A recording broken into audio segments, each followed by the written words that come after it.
De volta com o último bloco do Política Cruzada de hoje, nós estamos conversando com o deputado estadual Felipe Attier. O Felipe veio bater um papo conosco hoje sobre o parecer do Tribunal, melhor dizendo, do Ministério Público de Contas, que trabalha junto com o Tribunal de Contas, que é um parecer que indica que o governo de Minas já cometeu algumas irregularidades com relação ao orçamento do ano passado, teria cometido as supostas pedaladas, ou seja, teria maquiado o orçamento, teria gastado mais do que pode, mas reajustado as contas para que elas fechassem dentro do patamar exigido pela lei. Nesse ponto específico, deputado, o parecer aponta o seguinte: na educação, o governador deveria ter investido 25% das receitas correntes líquidas, ou seja, aquilo que é da arrecadação dele, ele investiu 22,9%, é o que está o parecer. Na saúde, ele deveria investir 12%, segundo o parecer, ele teria investido 9,16%. Aí, se o senhor me permite, eu vou dar uma cutucadinha. É a mesma história que foi dita com a Anastasia lá atrás e com o Aécio.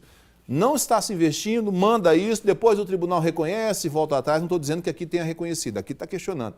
Mas e aí, como é que fica isso? Quem é que tem razão nessa história? Deixa eu explicar uma coisa. Eu não acredito que... Eu não sou a favor de obrigatoriedade de investimento nenhum. Sou contra esses percentuais, porque eles não estão incumpridos. Isso aí, não, desde que criou isso na Constituinte, só piorou a educação, só piorou a saúde. Não é por aí. O governador tem que ser eleito para poder manejar. Ele não pode chegar lá com tudo engessado e não poder fazer nada, nem ele, nem o presidente da República. Então, o que precisa isso aí não é garantia de nada. Realmente, o Pimentel está cada vez numa crise financeira que atravessa, ele vai ter muito menos dinheiro para investir na saúde e na educação que teve o seu antecessor, isso é lógico e óbvio. E ele também, o problema é que ele não foi o que ele disse na eleição, né? Ele falou o contrário, queria investir mais, queria fazer isso. Então o problema passa a ser de política, a velha promessa, o que se fala na campanha, se ganha a eleição e depois a realidade do Estado, seja Pimentel, João Mané ou Antônio, é uma só. Ela não muda. Não é amanhã se eu tirar o Pimentel e botar a S, eu tirar o Pimentel e botar a Anastasia, e as coisas vão fazer assim. E mudou. A realidade está dada aí nessa situação econômica do país e ela pode sempre piorar. A realidade é uma só, ela pode ficar pior conforme o gestor, sendo ruim ou melhor. Então, na verdade, essa questão dos percentuais, ele não cumpriu.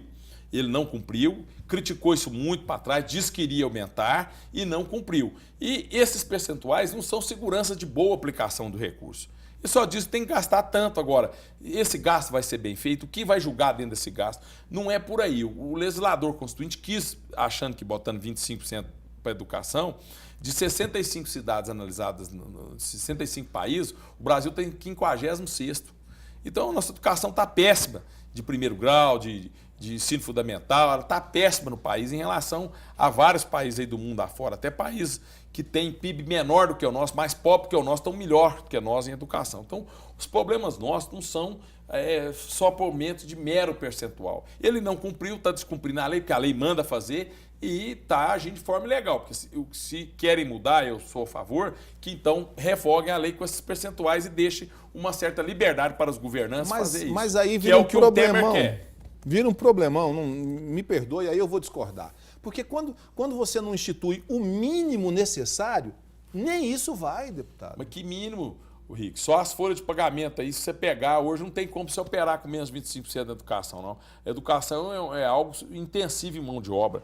Não tem como a União, a maior despesa da União é o juros da dívida interna e externa. Depois é a folha de pagamento. Do Estado é o contrário, a maior despesa, os 45,5 bi, depois a previsão, que nem vai ser isso tudo, deve ser um 6, de 6,9 bi. E então, o que acontece? Isso aí não muda. Tirando ou não o percentual, aí fica, ele fez o que poderia ter feito. E está irregular, embora na campanha tenha criticado e prometido aumentar. Esse é o maior Pimentel que eu vejo nele, entendeu?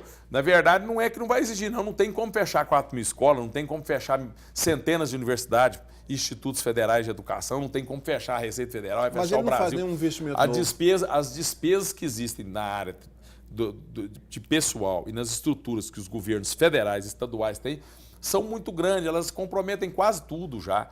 E você vê bem, está gastando aí na saúde que manda e é insuficiente, precisa de mais, o mínimo necessário e não tem o dinheiro para gastar. SAMU, por exemplo, que deveria ser inaugurado para funcionar agora, não tem nem data. O problema em Uberaba, o governo do estado atrasou a liberação do dinheiro, que deveria ter sido antes do dia 1º desse mês, para reformar o prédio, para começar a funcionar o SAMU Regional Triângulo Sul.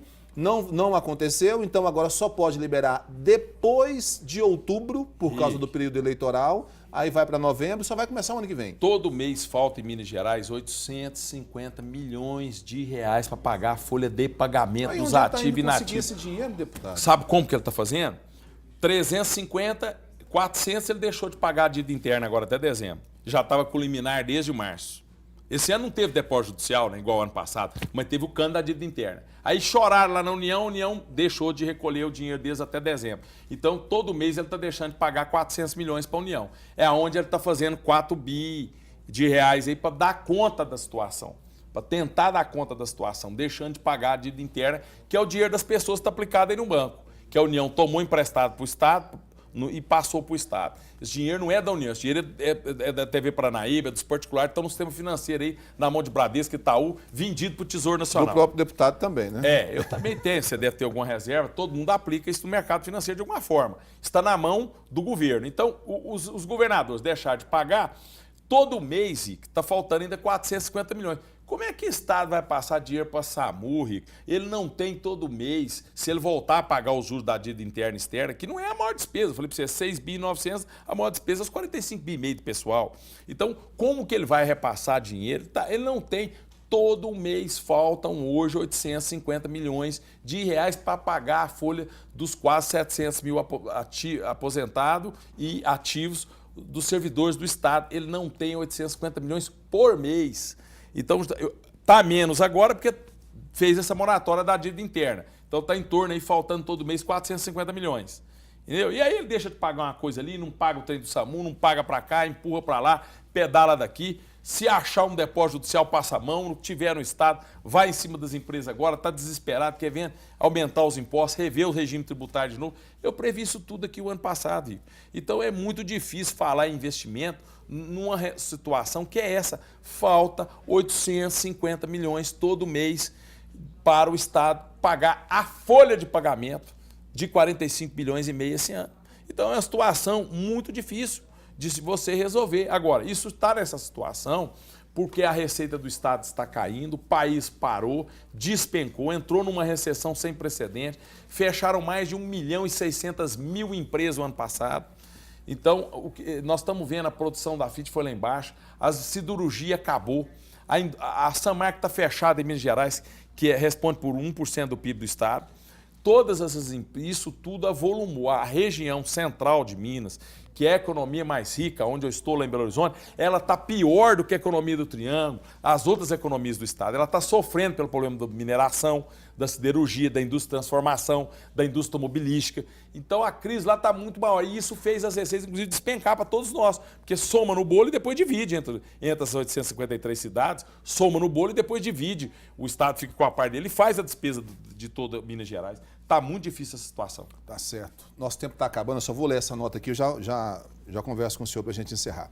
Só para poder fechar essa discussão nossa, nós temos aqui uma posição que foi mandada pelo governo de Minas, que diz o seguinte: o governo do Estado esclarece que o referido relatório, que nós estamos discutindo aqui, o relatório do Ministério Público de Contas, que é associado ao parecer do Tribunal de Contas do Estado, melhor dizendo, o parecer do Ministério Público de Contas ligado ao relatório do governo do Tribunal de Contas do Estado, que ainda está em fase de elaboração. O material será objeto de uma apreciação do próprio Pleno do Tribunal de Contas. Portanto, mais do que precipitado, não cabe um posicionamento oficial durante um processo ainda em construção. Vale ressaltar que o governo do Estado está apresentando junto ao relator do processo contra-argumentação para todos os pontos mencionados. Somente a partir da conclusão desse trâmite é que o Estado ou o Poder Executivo vai se pronunciar. Só para a gente poder fechar a nossa discussão. Deputado, nosso tempo acabou, mas muito bom que o senhor tenha vindo aqui para a gente poder conversar e tentar esclarecer a população sobre o que está acontecendo no estado de Minas Gerais. Alguns pontos que o senhor disse, a própria Assembleia de Minas questiona, mas a gente precisa trazer para mostrar, para oxigenar isso tudo e lembrar que ainda é um relatório que está sendo formado. Se for aprovado e houver a reprovação das contas, aí é que vai para a Assembleia decidir o que vai ser feito, não é isso? É isso, Rico. É aquilo que eu falei. Infelizmente, eu já vi esse filme aqui na Prefeitura de Uberlândia, estou vendo lá no Estado, isso vai acontecer tudo, vocês vão ver depois também no julgamento das contas aqui da Prefeitura. Infelizmente, isso é perda de tempo, porque já está ocorrendo, é uma crise que se meteu o Brasil com o PT e nós vamos ter que atravessar isso vai ter que ser sanado, o tribunal vai ter que julgar essas contas, nós vamos aguardar, mas nós queremos ver a saída. Eu estou lutando lá em Belo Horizonte para mostrar o caminho do desenvolvimento, lutando para ver se nós conseguimos uma saída, porque ficar discutindo a miséria, ficar discutindo a falta de dinheiro, isso ninguém quer, isso não resolve nada em Minas Gerais. Então, eu estou lá para defender o povo de Uberlândia, o povo do Triângulo Mineiro, o povo do Alto Paranaíba, aonde eu nasci, as cidades que eu conheço e a cidade que me fez, que é Uberlândia. Obrigado, por isso eu estou lá para lutar por Nosso vocês tempo e já para dar. Muito obrigado, senhor. Obrigado, eu que te agradeço, Rico. Boa semana para você, a gente se encontra semana que vem. Bom domingo Tchau. a todos, né?